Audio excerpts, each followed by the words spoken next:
Hello Dream Team, welcome back to episode 3 of the A&P podcast, and I'm joined by Garret O'Moore. Hello. This episode we're going to talk mainly about stress. It's such a massive topic, stress, and I don't think it's one that's going to go away anytime soon when the subject of well-being, mental health comes up. It's something that seems to be more prevalent now than in any time I can remember in my life.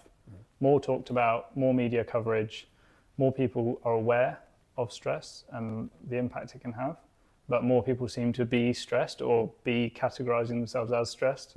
So it seems to be everywhere. But there are lots of different types of stress, or stress is at least separated into different categories. So maybe it might be a good place to start. Sure, okay. I suppose if you just kind of back it up a bit, one way to understand it is that we have a stress response. So that, that's your body's response to a kind of a stimuli that you perceive as either, potentially threatening, demanding, challenging, something like that. So that's the kind of, stress is sort of the reaction in the system. The triggers of the stimuli, we call those stressors. So that's kind of how you differentiate it. So you have the stressor, that's kind of like the trigger, and then your response to that, if it's perceived as, threatening, demanding, challenging, etc., you then have a stress response. So that's just kind of one way to think about it. So sometimes what we're doing is actually, there's a wide array of stressors that are going to vary from person to person. But if they are perceived in a particular way, then the stress system responds. Yeah, because if I think about the times that in my life that are really stressful, I've been very fortunate that the types of stress I've experienced have usually been trying to achieve something. They've not been sort of forced upon me so much. So exams, driving tests, sometimes there's sort of breakups of relationships, but then there's a massive emotional component in that. So there's some things that are stressful because there's, as you say there, the perception of the pressure to attain a certain outcome. But definitely with exams, not so much now actually, but certainly as a kid, because I don't think I really cared about the exam that much. Okay. In fact, I didn't really want to do it. And then, but there seemed to be so much external pressure, pressure from other people. And I wonder if that's a sort of a big driver of stress. I think it can be, yeah. And I think that's an important kind of clarification, that actually there's different sort of brain networks actually respond to different stressors. So it's kind of interesting to think about that. So one way you can actually think about it is if I go for a run and actually I start running quicker than I typically would, that will actually activate my stress response. But it's not necessarily like a bad thing. It's that's from a benefit. It's like my body's helping me to achieve that task. But there'd be a different type of stressor, like for example an exam, and maybe I'm not that concerned about the results, but I might go, oh, mum or dad or somebody, maybe they'll think less of me, or they'll be annoyed, or whatever it might be. So I might perceive that as a threat to how I'm perceived. So it could be like a status thing, or it could be, or for someone else, it could be like their, kind of threat to ego, like their sense of their own kind of competence, something like that. That could kind of raise the stakes. And then that will actually activate a different, a different set of kind of regions in the brain, in that kind of network. So you can essentially have a sort of more like a physical response, like a physical stress response, and then you can have a sort of a physical combined with a cognitive stress response, typically. Are there certain things that ramp up stressors? Or what makes for a really stressful stressor? Is there a universal stressful stressor? Is there a universal list, or is it entirely subjective? Is it entirely down to perception? I think it's a combination. So some researchers will sort of have what they call like relative stressors, and they're the ones that are very kind of subjective, kind of personal. And then there'll be the sort of like the absolute stressors. And an absolute stressor is when they're saying like everybody is going to have a reaction. Yeah. There's nobody who's getting chased by a tiger who's going to be like, I'm cool, calm, collected, in the zone. Right? They're going to be having a stress response, even if that was literally their job to be chased by a tiger. Right? So there are some ones we just call like an absolute stressor, where in all likelihood everybody is going to have a stress reaction, and that could be like natural disasters. You think of kind of like earthquakes, in some big kind of accident like your plane crash and that kind of stuff. Everybody's going to have a stress response to that. Whereas a relative stressor could be I'm late for a meeting. Right? One person, they just don't care. So they just kind of casually come in and they'll be like, people are just gonna have to wait for me. And then there's someone else who's going, oh my God, I'm gonna be late. What are they gonna think of me? This is really unprofessional, etc., etc., etc. So that would be more like kind of a relative stressor. But then there are absolute stressors. So we're or universal, if you want to call it that. Universal, potentially, yeah. Yeah. Sorry, I butchered it. No. We can use different. I'm reinventing it as we go. You know? So, okay, so let's talk about relative stress, because that I think is the one that seems to line up best with the sort of stress that might affect your well-being when you're already in, quite a nice space, but you're looking to try and, I suppose, live optimally. You're looking to try and be healthy. You want to progress career-wise at work. There's sort of self-actualization going on, mm-hmm. and so you, to a degree, you're then inviting stressful situations in order to progress, in order to kind of push forward with whatever it is you're trying to achieve, goals mm-hmm. that you have. So you're inviting stressors or stress? Well, you tell me. It's interesting to think about it. It's like, if I'm approaching all these kind of challenges, they're then potentially stressors. Yeah. And then I'm likely to have a stress response to those. Okay. Yeah. Gotcha. So stressors. Yeah. It's a nice way to kind of divvy it up, because another way you could just say is differentiate between like the triggers. Yeah. And then the stress response to those triggers is just another way you can think about it. So someone might actually be putting themselves in a situation where they're facing a lot of those kind of triggers, whereas someone else may not. They might go, yeah, I don't fancy all that challenge. It's going to go lie on the beach. Yeah. And then essentially their sort of exposure to those triggers, those stressors, will then diminish quite a bit. Mm. Okay, so let's touch on perception, because you've mentioned that already in terms of how we perceive those stressors. How does that vary from person to person in terms of how we receive that? And what are the things that make up our perception?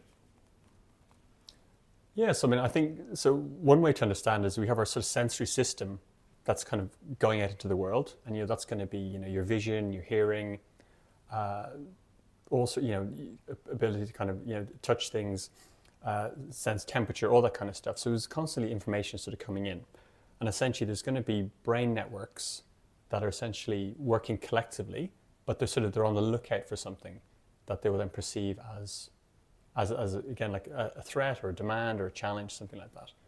So that's kind of how it works. If they then pick something up, and again it's really complex stuff, but you can imagine all this information is coming in, and then it's being processed. You could say essentially against the memory system to sort of say, is this familiar to us? Is this unfamiliar? Is this potentially dangerous? Ooh, that reminds me of that thing that was quite dangerous. Or actually it is, it isn't, right? So it's kind of constantly working away in the background without our awareness. As soon as it clocks something, then the reaction starts, typically. And it can work in a sort of a real time, in terms of like the threat is here and now, or it's got that kind of anticipatory ability to sort of go, this could become a threat or challenge or demand. And that's the kind of example, you're studying for an exam, you're going through the content and you're going, I don't know this. Shh. Well, I've got a couple, when is it? Tomorrow. I've left it too late. And then you're imagining potentially not really doing that well in the exam, maybe not getting a good grade, some kind of consequence down the line.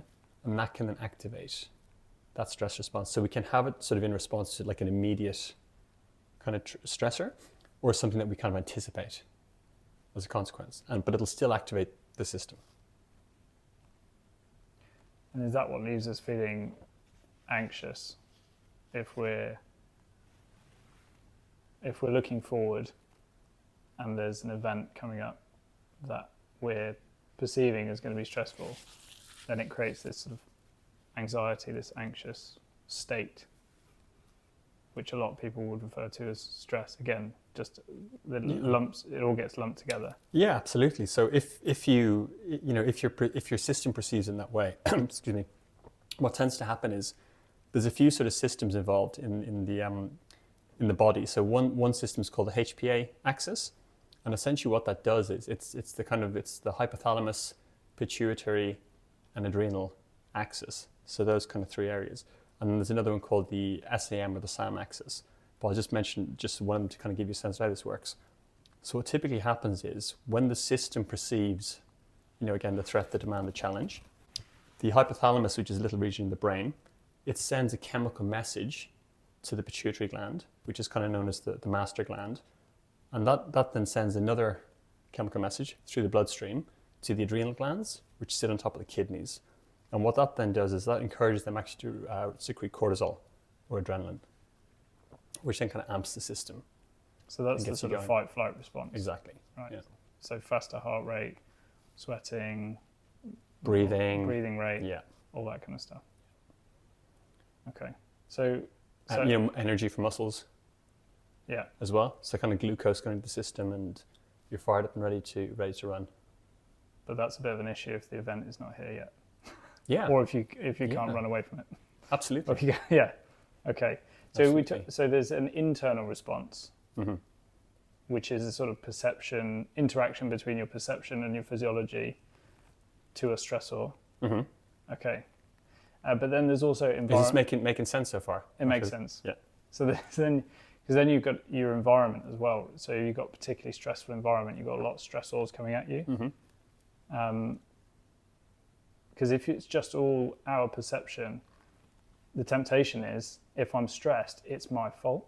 Mm-hmm. I'm not very good at dealing with stress. But there's got to be context of your environment in there, surely, because as you said at the beginning, there's sort of absolute stressors or universal stressors. There are certain situations in which everyone is going to get stressed. And no matter how good at dealing with stress you are, there are certain environments that are just going to be very stressful. Yeah, absolutely. It's also additive. So the more kind of stresses you layer on top, the bigger an impact it has on your system. And then there'll be some that are essentially, they're kind of the stressor is sort of transient. So like it comes and goes. And then there are other stressors that are essentially constant. So if you're constantly under kind of financial pressure, you've got this kind of ongoing stressor. If you're constantly at threat of losing your home or being evicted or finding yourself on the street, that stressor doesn't go away. And so again, if your stress response is then just kind of working away, or maybe you're on a really challenging course, you're studying, you constantly feel that you're just kind of hanging on, then again, that kind of stress response is constantly being kind of activated, and that can have sort of an additive effect for people. So there'll be some things that are, potentially like within our ability to sort of, to kind of regulate and manage. But then unfortunately, yeah, there are stressors that are very hard to kind of circumvent for people. So there's a difference actually between that sort of chronic stress. Mm-hmm. And the more acute stress is typically what we call it. Yeah. Yeah. And acute stress can be advantageous. It can have an adaptive function. Like I said with exercise, if I'm training and then I train a little bit harder than I typically will, you'll know this better than me, but hopefully like an adaptation takes place. And so that kind of stress I put under that sort of stress response to my system, it allowed me to kind of achieve that task. And then hopefully then essentially, you get over time, you get that sort of adaptation to it. Now, again, if you just put me constantly under strain, like if you just kept saying to me, just lift heavier, just lift heavier, just lift heavier, essentially the strain, I'm just going to snap, is what's going to happen. And that's a sort of similar analogy for the stress response. If you don't get the ability to, down-regulate and go back to kind of equilibrium, over time you do get that, what people refer to as kind of like a burnout, right? Where it just kind of goes and goes and goes until it can't go anymore. Yeah, because there's that real sense that there's an amount of stress that you can cope with, whereby going and getting good night's sleep, going outside and exercising, it deals with the acute phase of that, and you feel recovered and you can go back in and you can take on that stress again, and actually you can you can move through periods of higher stress and lower stress, but you're managing. But then presumably also there's a level of stress where it gets to where your sleep is not restful anymore. You wake up thinking about it. Maybe you dream about work or whatever's stressing you out, and it's kind of constantly on your mind, and it never really leaves you alone, or you're constantly feeling tired. In those sorts of situations, there is presumably just a level of unrecognized, stress that's just affecting the system all the time. It's not actually being picked up or dealt with. Absolutely, yeah. And excuse me. That's the thing, that sometimes your chronic stress, it may not be, the level of the stress in the system may not be as high as an episode of acute stress, but it's sort of running along in the background the whole time. And although the level might not be as high, just the fact that the system is not, having kind of a recovery time is what actually, there is then a link to kind of longer term kind of health issues. So that kind of chronic stress, and often it does go unrecognized for people, because it's for a lot of people, it's below that kind of threshold where they sort of recognize it. They're just not as kind of clued into some of those kind of symptoms, sensations of that kind of more chronic stress, and that's what can kind of catch people over time. So this idea of having a threshold, then, if you do have albeit it may be dynamic, it may move over time, it may not be fixed, but if there is a line at which a threshold is unrecoverable, because there's certainly that with training, there's a training volume that is unrecoverable, and it creates damage and maybe puts you in risk of injury. And so if there's a similar thing with stress, if there's quite a high level of chronic stress, surely a smaller stressor is enough to sort of, the straw that broke the camel's back is what comes to mind. Yeah, absolutely. And that was, again, the sort of additive idea I was talking about, that you can keep kind of adding things on until actually you struggle. And just the fact that the system is not really getting to switch off and essentially, kind of recover, actually just makes it vulnerable to actually things that aren't as stressful.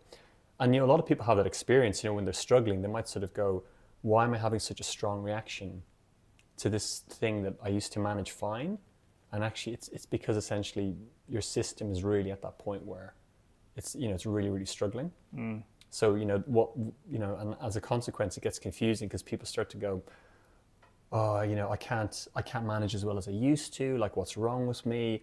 And it's more to think, actually, it's more your system is just really fatiguing right now. And that's actually so it's more that. Right? It's like, it's a bit like, someone getting an injury and they sort of go, well, I used to be fine. And it goes, yeah, because you weren't injured then. But you've been working towards the injury, and now you're injured. And so, no, you can't do what you did previously. But it's not because it's like kind of, it's just the system at that point has kind of just got to the end of the road, in a way, and it just needs to recover. So something's got to change ultimately. Yeah, needs a bit more time, and then change of environment potentially, in order to actually fully get back on board. Yeah. So the benefits, I mean, there's some of the issues with obviously any of those types of stress becoming overwhelming, is that you end up in a permanent state of deflated mood. You can obviously become depressed, but it's also just subtly affecting things that really affect your physical health as well as your mental health. So, it's subtly affecting your cardiovascular system. It's subtly having an impact on your ability to exercise, approach experiences, enjoy life, because you're just always in that state of wanting to, I just need to sit and do nothing for a bit. So you start to withdraw from doing stuff, because there's a constant need to recover from what's in your head, I suppose, what's in your mind, what your body's actually going through. So there's plenty of downsides to not being able to regulate that stress response. But I suppose some of the benefits of actually developing a healthy relationship with the stress that you've got around you are that the flip side of that is you actually feel you can go and exercise. You do want to go and meet friends. You're actually taking life on.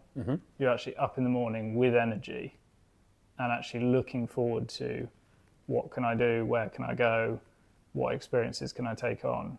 And that's what we tend to talk about with well-being. So there seems to be this thing of not having no stress in your life, because it's unrealistic to think that your environment is not going to push some stressors your way. And actually, if you're ambitious and you're reaching for goals, you're actually going to be bringing on some stressors deliberately. So you're going to be bringing them in. So you have to be a solid foundation as you go. So it's sort of, then it makes sense that you need to talk about coping strategies to stress, because if you just if you just expect that you're going to be able to cope with everything without actually putting some stress coping mechanisms in deliberately, and you're inviting stressors into your life because you're ambitious, because you want to achieve things, because you want to be well. It's not going to just happen naturally. Your system may become overwhelmed. So in terms of coping strategies, how do you separate them, and what are the different coping strategies that you usually talk about with people? Yeah, I mean, the first thing to understand is it's really individual.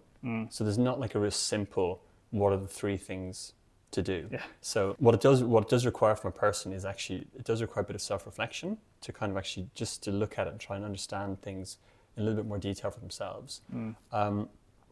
But that being said, there are some things that people generally respond to.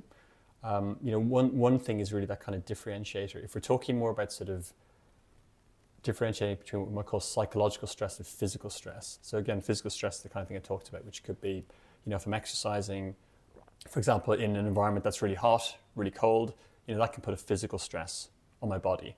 And so the way we might cope with that then is going, well, if I'm cold, let's layer up. Let's crank up the heating. Like let's do something to actually to work with that sort of stressor, right? When it's more the psychological stress, that's when you want to actually look at it. And some of this is to sort of say to ourselves, look, is this psychological stressor, is it really kind of like the life and death? Is it like really a tiger, right? Or is it like a tiger in my mind? And that does require a bit of work. I mean, you can kind of recognize that logically, but you've actually got to kind of work with that a little bit and go, hang on a minute, how many of these things that I'm responding to are genuinely high stakes? And that for an individual can require a bit of work, because actually they might be high stakes, but they might be high stakes because of their personal history. There might be something within their psyche and their mind that makes something high stakes to them, but actually in the sort of the objective reality of the world is not really high stakes. And so if you can understand that, you've then got a choice ultimately about, do I want to just respond to this as if it is life or death? If I can continue as I have been going, if I don't ace this exam, my life is over. I can continue taking that attitude if I want and understand the stress response we're going to have with that. Or I can start to go, well, okay, if it doesn't go well, that's going to be disappointing. But actually, ultimately, I can go again. I dust myself down, go again. So that ability to kind of reframe things, to kind of look at things, that is something that people do generally respond to. But it's something that's got to feel right to you. And again, it's very individual.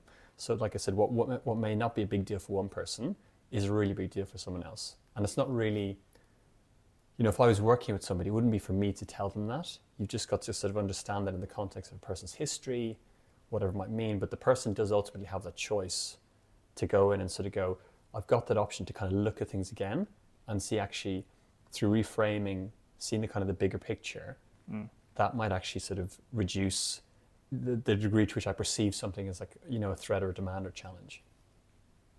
And then you have the consequent reduction in the body stress response over time. Is it difficult to get that clarity of thought when you're already quite highly stressed? Yeah, that is part of the problem. Yeah.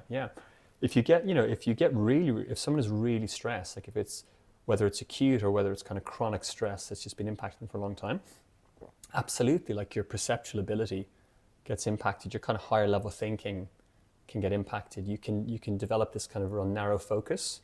So it's almost like if you get like a kitchen roll and you look through the tube, that's kind of how you see the world.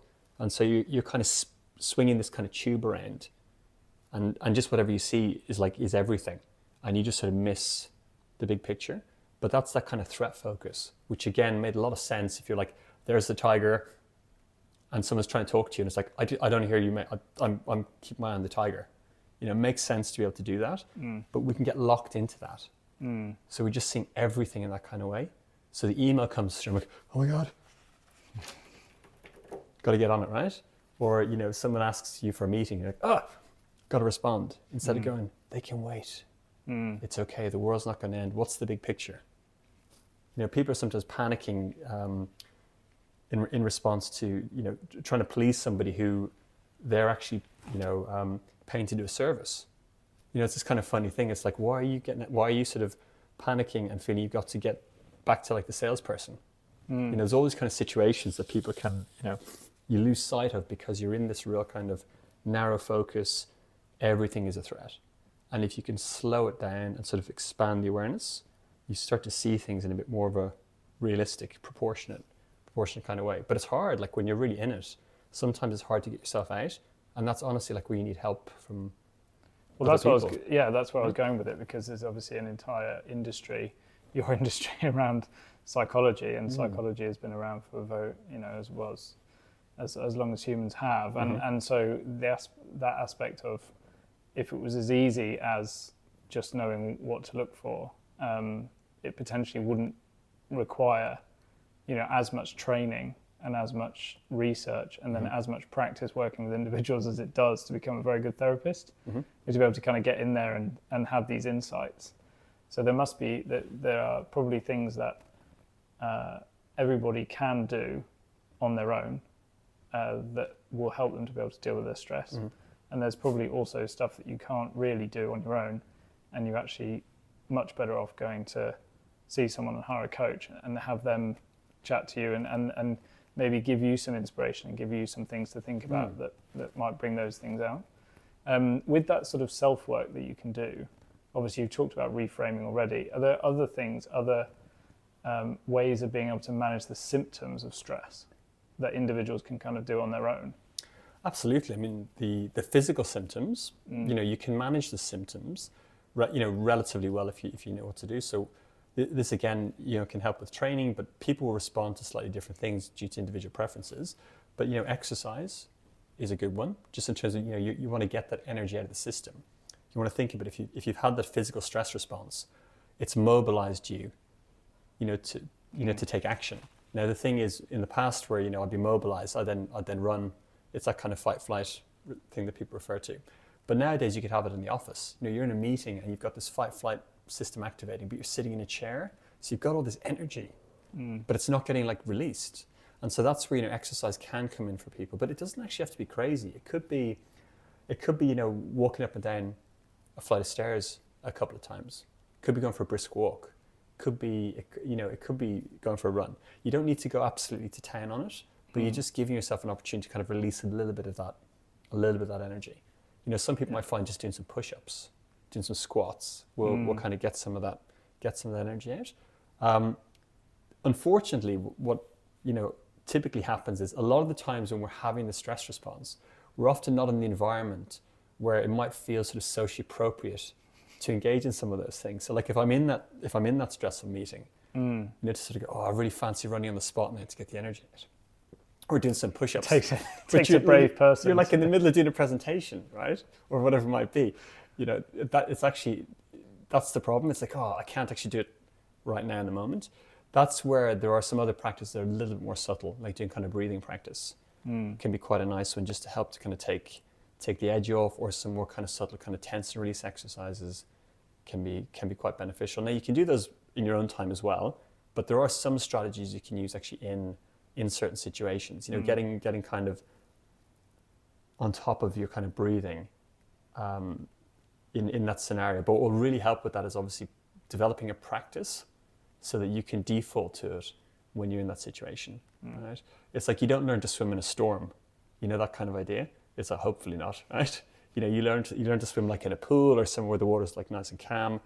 But once you've got the technique down, you can then apply it in a more challenging situation. So that would be another one that can be quite a nice one. Some people find practices, like yoga, Tai Chi, could be dance, could be singing, choir, can be art. There's a whole range of different things. And it's really about kind of finding what works for you, because what one person finds relaxing, another person actually might find stress-inducing.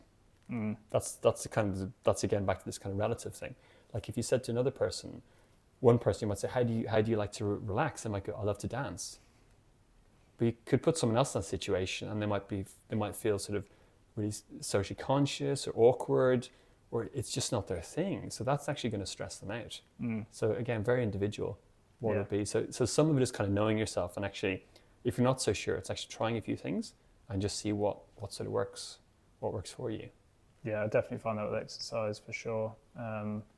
You find that interestingly in dancers, they use stretching for so many different things. Actually, as a tool, it's so well developed in their arsenal that they'll stretch out stressful situations, they'll go and stretch. It's kind of like it has that therapeutic effect, but also they use it for performance, they use it to help with choreography. Like there's just so many different reasons, and often they're quite injured, so they'll use it for recovery. It's just it becomes a tool where they use for everything. Whereas for some people, you go in the weights room and they like lifting really heavy. Yeah, just kind of get it out that way. Boxing pads, some people really like to go and channel the anger.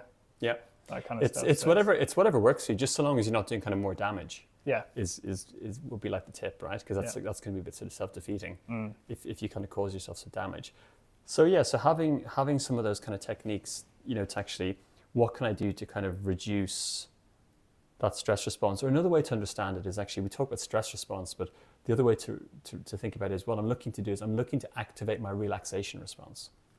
And that's the other way to understand it. Because we keep talking about stress, but actually you're like, well, what's the other bit? What's the relaxation? And so actually it's like, okay, what can I do to activate the relaxation response? And that's what like doing the slow breathing, those kind of practices can actually help with. So what I'm doing is I'm going for the relaxation response to kind of counter the stress response. Yeah. And that can just be quite a nice one. So ultimately that's what we're looking to do. And that can help. But I think the other piece to sort of go, if my stress response is constantly being kind of triggered, and it doesn't, and maybe it's been triggered in a way that's not, if I'm able to step back as best I can, if I feel like it's being triggered to a level of intensity and duration that doesn't really feel proportionate to the trigger, like if I'm almost able to say to myself objectively, like, why am I getting so stressed about this? I can't quite get it. That's again where potentially getting some help, could actually help to kind of elucidate or understand what might be going on, because it could be that the threat is actually unconscious. We're not really recognizing what it's about. And we're kind of thinking sort of rational mind is going, I may not really understand it. It's like, I'm kind of saying to myself, it's like not that big a deal, but I'm still reacting as if it's a really big deal. Like what's going on? And then it's possible that it's a kind of an unconscious thing that's going on. Like it's maybe just linked to something that goes a little bit deeper for us. Maybe it goes back to kind of our early history, or links to something in the past that was maybe quite a challenging or kind of traumatic event for us. And that's why it might be evoking something that just doesn't quite, make sense to a kind of rational brain, because it's just a bit hidden from view. I hear that described as the kind of the root cause. I suppose you kind of going after the root of it. Is that exactly right to say that? Because you could say that the root cause, I think it's tempting sometimes to say the root cause of the problem is that person at work. That's the root cause of the problem. Right? There's a temptation to look externally. The root cause of the problem is definitely my boss. It's definitely my boss, yeah. But that's, I suppose we've talked about quite a bit about the symptoms up until this point. But I suppose you're maybe alluding there to going after the root cause of So again, if it's the kind of it's my boss, of course you can sort of go, it's my boss, and that's the kind of the shorthand way we could talk about it, like my boss is really difficult, and my boss is really challenging. But the bit to understand is, okay, so the boss does something, right? Like there's some kind of behavior we're assuming, or something from the boss, or a way you perceive the boss. So here's the thing, you perceive your boss in a particular kind of way, and then that's what actually causes your reaction. So there is the kind of, there's the trigger, there's how you perceive the trigger, and then there's your response. So it's in that space is where you've got that option to do some work. Now you could do the, in the physical world, you could sort of say something to the boss, you could find a new place to work, there are those kind of things you could do, but you can also try and understand, okay, what is it within me that's causing me to have that kind of reaction to the person? Yeah. And that's potentially where we can do some work. And I think, again, when you're at that ability of actually working on that kind of perception, that's ultimately what can result in you actually having a stress response that is of sort of less intensity and shorter duration. And so in a way, you don't have to become as reliant on those kind of techniques to keep constantly moving yourself to the relaxation response, because actually you're not getting as stressed to begin with. Right? So another way you could think about that would be the difference between like if you have like a smoke detector or like kind of fire alarm. So there's the sensor that picks up the smoke, the fire, the heat, and then there's the alarm that starts to ring. And in a way, what we're doing, and just for this example, just understand that like the symptoms are like the alarm, that kind of ring, right? Because it's helping me to help me to respond to the threat. What the techniques often do is they are sort of reducing the alarm. It's not as loud, right? I'm quietening the alarm. But what do we do about the sensor? Because if I start to recognize that I'm constantly having to turn this alarm system off, it keeps going on all the time. It's got like this really sensitive trigger. That's you've got the option to do a bit of work and see, is there something I can do in that space to make essentially that kind of sensor less kind of sensitive to particular things. And that's sometimes I think where kind of, psychology, therapy, coaching can come into play. That can make a massive difference, because I think if there are some things in your environment that are always going to be there. And so I think if you can imagine a life in which the things that currently stress you out and detract from your health, your well-being, your enthusiasm for day to day, you just imagine a life in which you do some work on those things, and then you become someone who actually just walks towards those situations. It just doesn't affect you in the same way. I think that's really powerful to try and connect with as an idea, that there are, because I think there's a temptation to look at other people, not know their backstory. It's very difficult to sort of see stress across the room. And so to imagine that when you look around the room, everybody you're seeing has got it together, that they seem to be handling those moments because you're not in their mind, you're not in their body, you're not actually experiencing what they're experiencing, you're just inferring that it must be easy for them because they don't seem to be having some major meltdown from the outside, nothing visible. And so then relative to what I'm experiencing, this is, I'm the only one who's really stressed by this, really isolating. It kind of leave you feeling like, some way you're struggling and therefore you're not able to cope, but everybody else is. And I think that's really hard. But if you can imagine just actually doing some work on that, investing some money and some time into working on those things with somebody who's professional at doing that, and then you keep those skills with you for life then. It's not like you suddenly forget the sessions that you've had, or you suddenly can't use the skills that you've learned. You've got that toolbox then to just approach new situations that with a bit more confidence. Yeah, absolutely. And you can also pass on all of those tools. You can help other people. And I think that's, as how do I say it, as much as an advocate I am for all the one-to-one work. I mean, I think one of the reasons why people are actually suffering a lot, I think, is actually it's that sort of, probably historically we had more of a sense of community, and there's more kind of a co-regulation, and that ability of actually in groups sharing your kind of struggles and having those kind of validated by other people, sharing that kind of experience, having kind of a collective regulation system almost. And I think we're just a little bit more fragmented now, and I think that also kind of plays a part in this. But I think absolutely anything you can learn, you can also use that with other people, and you can kind of share essentially in that kind of co-regulating of things. That ability that actually, if I'm in a room with somebody and they're very stressed, part of how I actually help them to relax is actually by being relaxed myself, which might sound strange. So part of it is to sort of go, well, part of my job is to stay on top of my own stress response. Because, sometimes I could be dealing with something that's very, very challenging, right? You might go, wow, okay, this is really challenging stuff. Okay, what do we do here?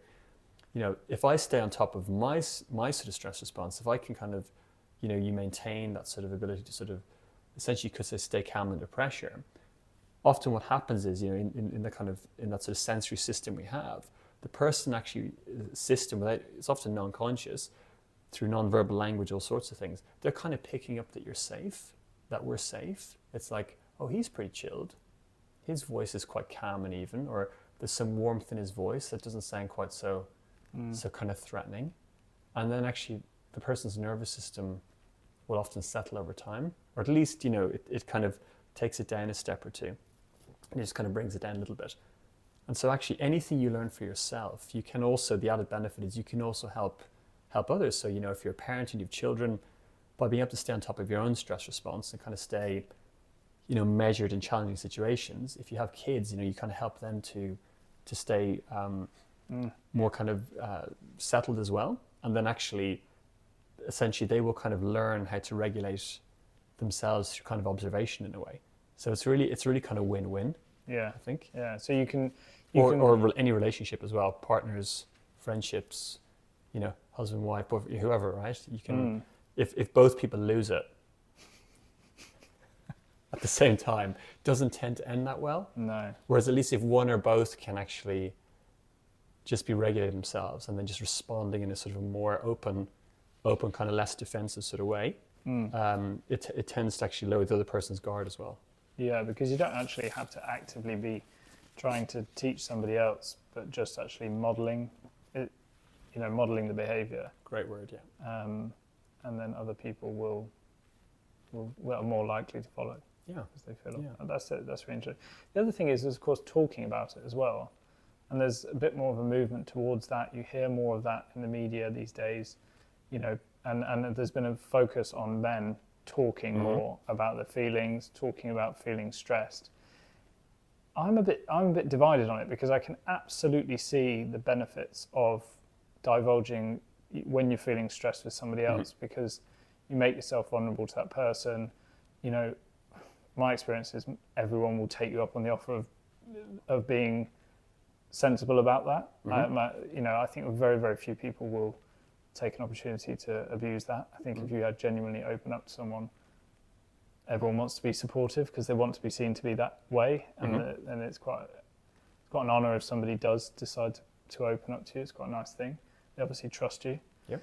But also there's a kind of talking about your stress which is habitual.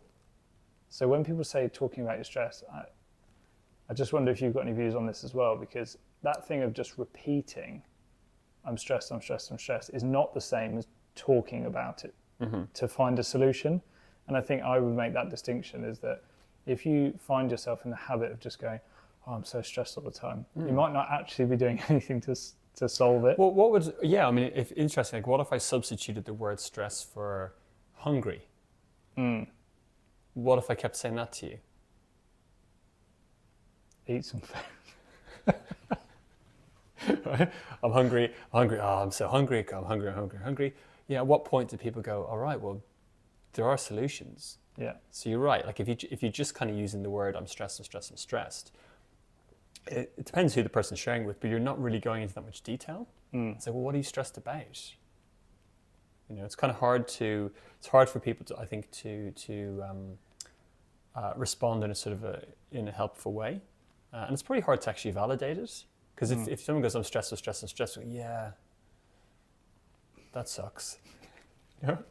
Or you might go, me too. But if the person if they're a little bit more specific, then you're more likely to evoke a positive response from somebody.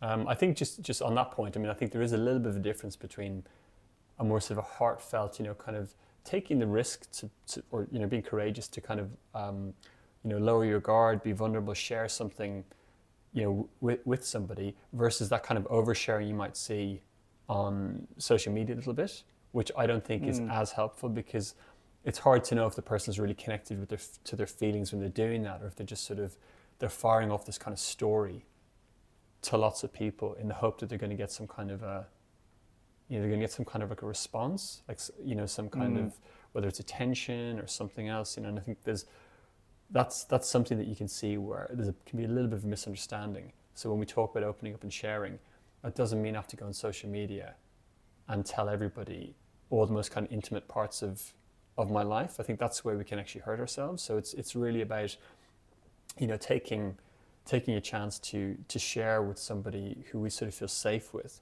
And if we don't have that much experience of that, like if someone's like, well, I haven't really felt safe with anybody, it's hard, and it's about almost becoming a little bit discerning then about being able to tell the difference between the people who are kind of safe to open up to. And one way you can do that is to it's almost like dipping your toe in. So you don't need to kind of share your deepest kind of vulnerabilities. You could sort of go, well, if the person asks me how I'm doing, I could just give yeah, fine, how are you? What if I give them like 10% more and see how he responds? Or what if I give her like 20% more and see how she responds, see how they respond? Don't need to go like 100% in and then realize I've just shared with somebody who just doesn't really care. And then I'm feeling all kind of essentially like devalued and rejected. And I'm like, right, that's the last time I make myself vulnerable to anybody. Everyone's awful, And it's not that. It's just that, some people are they are just, for whatever reason, their capacity to be sort of empathetic or compassionate, to be open to receive, difficult things from people it's better than others. And sometimes it's a job of actually discerning that. And that's what makes it a bit hard, And some people are just better than others. So I would generally, as a sort of a rule of thumb, lowering the guard and allowing ourselves to be vulnerable and share a little bit more, it can be great. And actually having that sort of experience validated can sometimes actually reduce the stress response. I mean, think about if I'm sitting there by myself and I've got some deadline from my manager and I'm getting really kind of stressed because I'm thinking, oh, this is going to be really tough. They're going to think X, Y, Z. If I allowed myself to be a little bit more vulnerable, now it's going to depend on maybe what you know of the manager, but there might be benefit actually in sharing that with them and going, hey, I'm actually kind of struggling to meet the deadline. I'm getting really stressed about it. They might just go, don't worry about it. The deadline's just kind of arbitrary. It's just to have the target to aim for, because if we don't have them, we don't do it. But, don't worry about it. If it's next week, it's fine. So actually, there is a benefit to kind of opening up and sharing with people as well, because it manages just in that practical way, because it just reframes or recalibrates our perception. Oh, got some new information. Now it's not such a big thing. In the same way also, that actually trying things, that's sort of facing something that is a little bit sort of challenging to myself.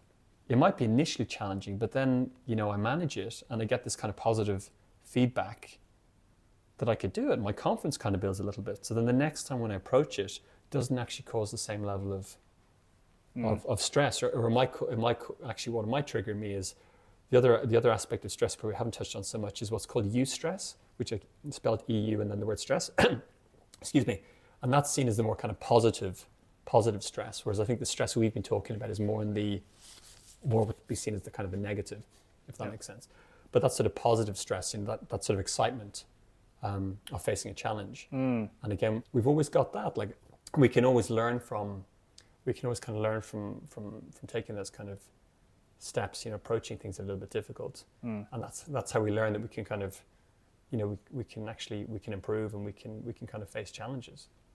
Eustress idea of sort of, I suppose that kind of positive stress is the physiological sensations that are associated with excitement, also associated with stress as well. So you get that same increase in heart rate, increase in blood pressure, pupil dilation, more alertness, more attention paid to what's happening. So actually they are, the blueprints of them physiologically are very, very similar. Yeah. And so that reframing job, actually, if you feel competent and confident, stressful situations can feel exciting because you think you're looking optimistically at the positive outcome. Yeah. You're thinking, this is a challenge, but I feel ready to take it on. Yeah. So all of those same physiological things that are happening in your body are perceived very differently by your mind. And you're like, let's go. Absolutely. Let's do it. And that's actually how some people really learn to harness the stress response to their advantage. Because, if you think about what it is, it's like it's my body is prepping me to face this challenge or this demand. And actually it's doing that essentially by turbocharging my system. Like it's making me quicker, faster, stronger.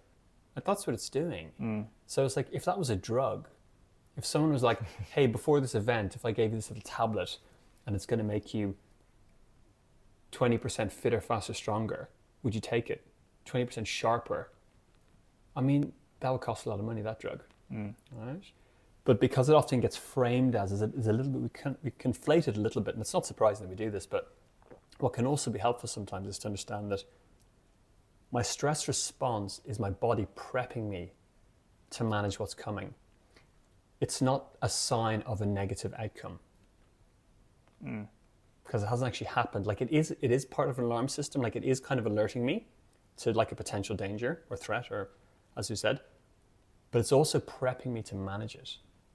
And so that's the bit. So it's almost to go, this response to my body, all this kind of energy, this is going to actually minimize the likelihood of that bad thing happening if I harness it. And I think when you frame it in that way, you're like, this is my turbocharger. let's do this. That can be quite nice. Yeah, but far more energizing. Yeah. And far more likely to make you move towards that whatever challenge is, rather than try and avoid it, which is kind of what I wanted to talk about as well. But can I just say one thing? Sorry to yeah, cut of across. course, yeah. But of course, I don't want to minimize, the contextual nature. Like if somebody is afraid of losing their home or bills like that, I wouldn't kind of frame it as a kind of a let's turbocharge this thing. No. But it might be sort of going, it could be giving me some energy to try and take some kind of action potentially if I use that energy. But then if that option's not there, it can be quite difficult. Yeah, you've got to be realistic. I suppose it's got to be applied in the right context. But yeah, but it is important, I think, to stress the opposite side of the equation, because if stress is just always seen as a negative in every conversation where it comes up, in every podcast, in every media outlet, it's hard to get away from that idea if that's all you're hearing, if that's all you're exposed to. And you're not hearing messages around stress as being something that you can utilize, almost like a tool that can make you better in certain circumstances. Yeah. So I think it is important. But it does lead me on to my point, because there are, and you've mentioned this before off air, but there's kind of passive and active ways of dealing with stress.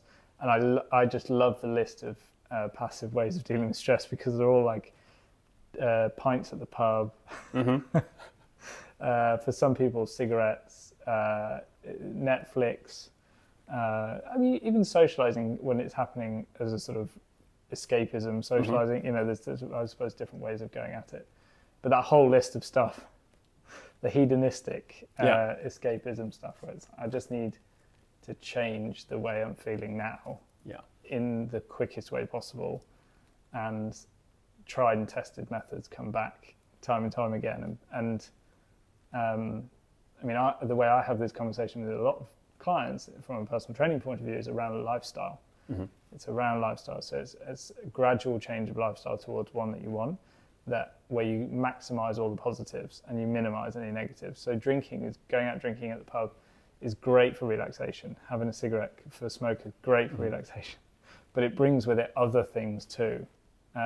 Whereas some of the more active methods of where you have to actively go and try and relax, you're actively chasing it. The drawbacks of those often don't tend to be the physical ones, but they tend to be that it takes time away from other things.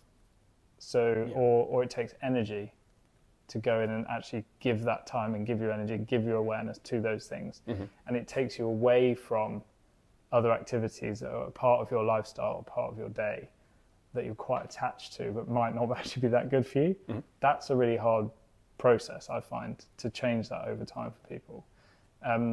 Do you talk to people about those passive and active kind of methods? Yeah, absolutely. Yeah, whether I talk about it in that way or slightly different language, but absolutely. And the interesting thing is a few of the first ones you mentioned, things like drinking, smoking, all this kind of stuff. What's kind of interesting with those is they often provide a sort of a short-term relief for people. Mm. But if you overindulge, the irony is that they actually cause more stress. Yeah. Because actually, if you're hungover, that is a stressor. Like that's a physical stressor on your body.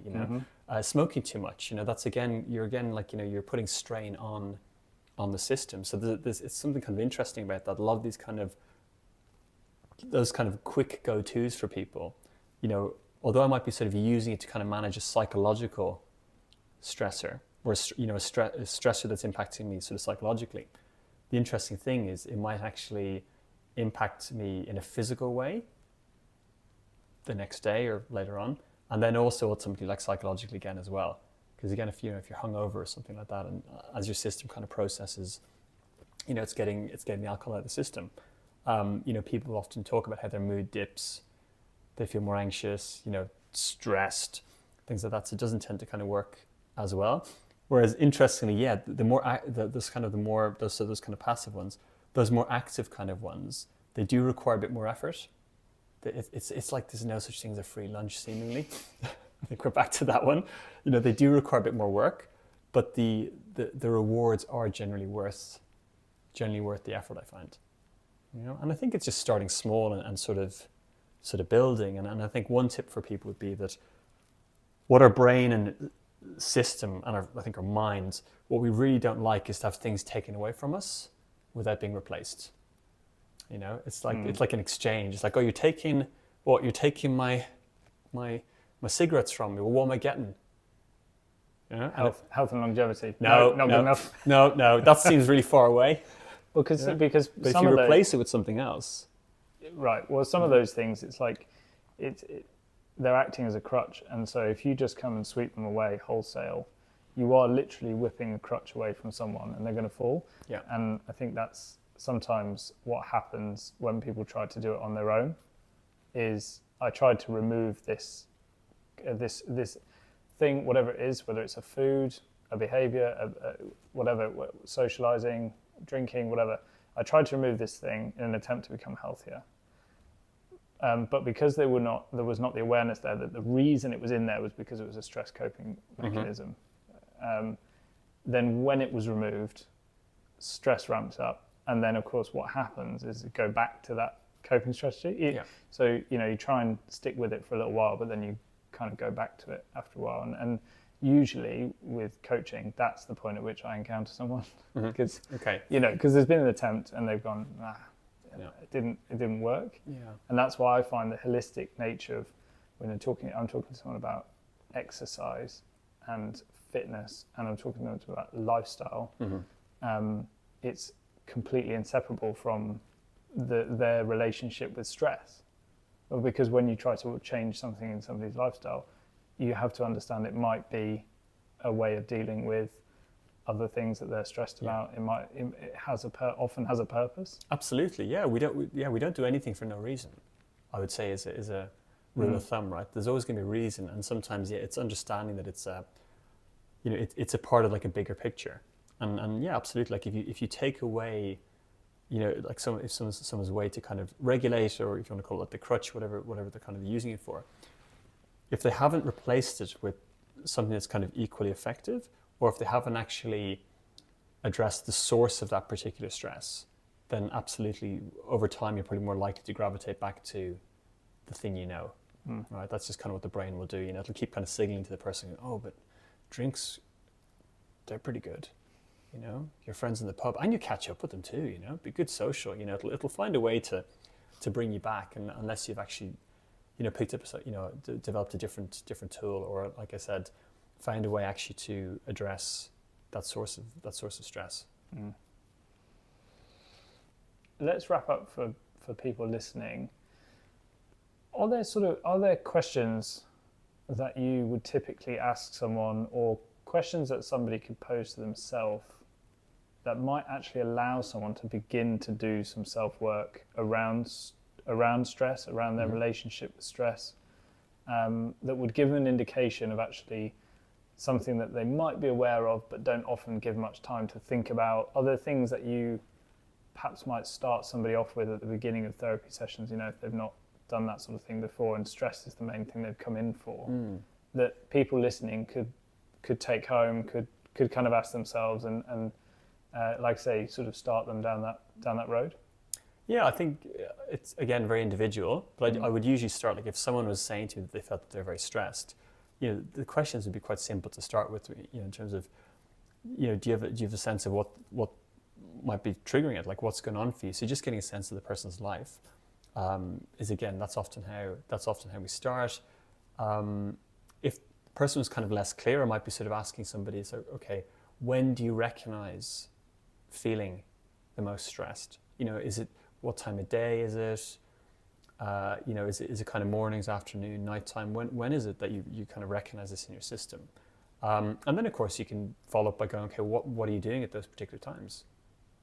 So if someone's going, well, I'm really stressed between kind of late morning and early evening, Monday to Friday, and actually the weekends aren't too bad. Well, what are you doing in that time? Like, oh, I'm at work. Okay. So, you kind of zone in. And again, the other thing you might then do is you would look for you to ask for specific examples.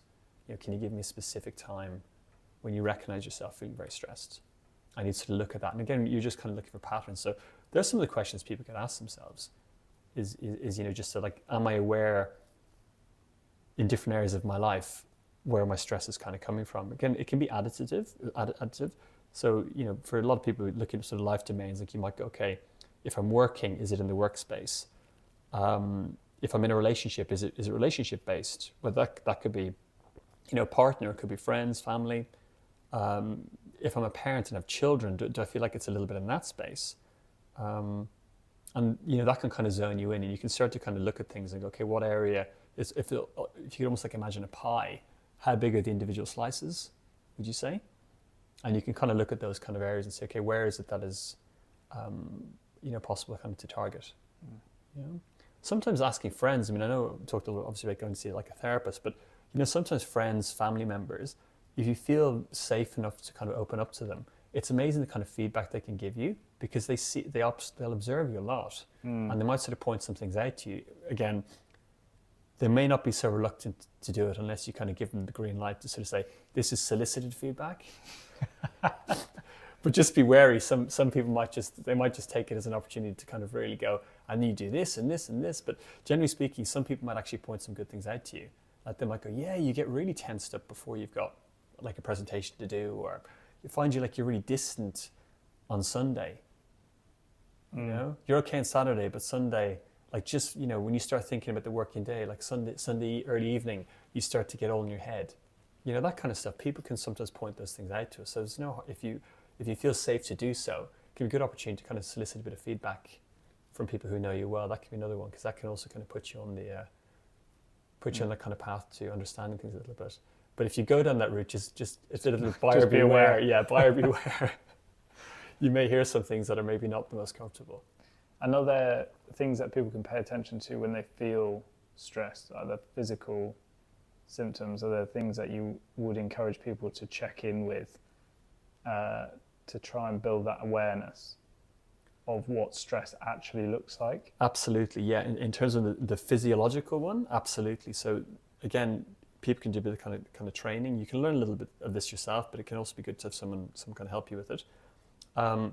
Those kind of common sort of symptoms, I mean, everyone's kind of, or sensation, should I say, there's a lot of overlap from person to person, but there's a bit of individuality in it. But I would be looking for things like, typically if I'm feeling stressed, depending on the level of it, if it's more acute and high, you're probably going to notice that your heart rate is a bit elevated, your breathing might be a bit more rapid, you might feel like it's kind of higher up in the chest, you may potentially feel hot and sweaty. Those are kind of symptoms that are sort of associated with with that sort of the HPA axis I talked about earlier, and that sort of sympathetic branch of the nervous system, which is a little bit like the accelerator pedal, and it's kind of amping you up. Other things would be kind of muscle tension. Do I feel like kind of quite tensed a lot of the time? Like if people are saying things like, oh, my jaw's quite tight, neck, shoulders, things like that, that's often that just kind of tension in the system. It's almost like if you imagine like a sprinter before a race, they're just tensing up to go. And it's almost like we're like that, and we're sort of just waiting to, it's like the system's just waiting to go. So that kind of muscle tension can be another thing to be on the lookout for. Less common ones or less commonly understood, but which can be a sign of, quite high unregulated stress, could be, gastro issues, so kind of digestive issues. Some people might get like kind of nausea. Some people might also have like real difficulty kind of concentrating. They might feel like they're almost a bit spacey. That sort of dissociative kind of space that some people talk about. That can also be a sign of like very high unregulated stress in the system. And so what I try and do often when I work with somebody, if that's a sort of something they're coming for help with, we would essentially do like a stress assessment, or what some people might call like an anxiety assessment. And it would be sort of going through kind of symptoms that they recognize and sort of understanding when they have them, when they don't. And then that starts to give you a sense of whether the symptoms are more likely to be as a consequence of their stress response, or whether they might have like an organic reason it could be more sort of medical based. And one of the ways that I would sort of get a bit more confidence that they were more sort of stress that was kind of psychological in nature is the way they might come on and off. For example, like if someone goes, well, I get all these symptoms when I have to do a presentation, but most of the time at work I don't have any of these symptoms. Then you go, well, it's probably not an organic issue, because that timing is kind of interesting, that it would just come on under those particular conditions. Like if someone has, diabetes, for example, it doesn't just come on, just like when they're at work and then it's off, right? So it's like that. So that's often how you get that sense of whether the symptoms are more likely to be sort of psychological in nature. Amazing. Yeah. That's great. Thank you very much. I've enjoyed it. I've enjoyed that immensely. That's been fun. Hopefully everyone at home's learned a lot. I'm going to try and play us out in the jingle, but I've forgotten which button it is. So this is a bit of a lottery of soundboards. Here we now. go. We'll see. It's not that one. Oh, is that my grade, was it? I don't think it's that one either. All right. Let's try that again. Should we try this one? Oh, that's good. We've got the outro sorted. That's good. That feels like an accomplishment. That kind of like it went well. We've got it. Until next time. Okay, thank you. See ya.